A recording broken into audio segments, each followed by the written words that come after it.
आगा के दीवाना में क्या सब सुन रहल छी कलवाही सँ आरएमपी स्टूडियो के शानदार प्रस्तुति। आरएमपी अपन लोग अपन गीत।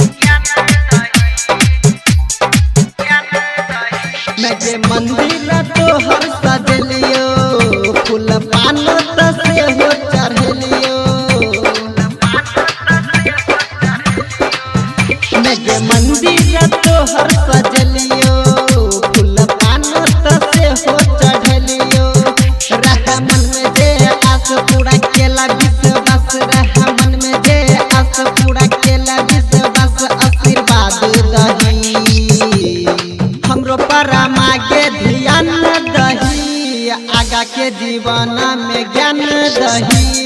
हमरो पर मागे ध्यान दही, आगा के जीवन में ज्ञान दही।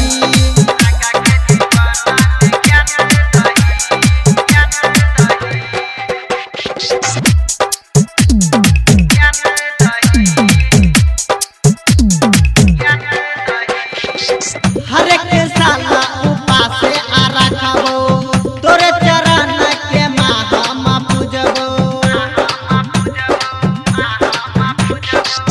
हर एक साला उपास आ रखबो, तोरे चरण के हम पूजबो। अब पंडिता बोलेबो मागे चुंदरी चढ़ेबो, अब पंडिता बोलेबो मागे चुंदरी चढ़ेबो। आशीर्वाद दही हमरो पर मागे ध्यान दही, आगा के जीवन में ज्ञान दही। हमरो पर मागे ध्यान दही, आगा के जीवन में ज्ञान दही। सब सुन रहल छी कलवाही सँ आरएमपी स्टूडियो के शानदार प्रस्तुति। आरएमपी अपन लोग अपन गीत। पूरा संसार में ज्ञान बाटलही, राइटर के पर ध्यान तू देलही।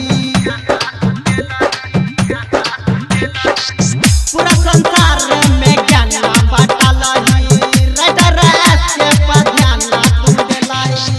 अविनाश अला बेला रहो पीछा तू अकेला, अविनाश अला बेला रहो पीछा तू अकेला। आशीर्वाद दही हमरो पर मागे ध्यान दही, आगा के जीवन में ज्ञान दही।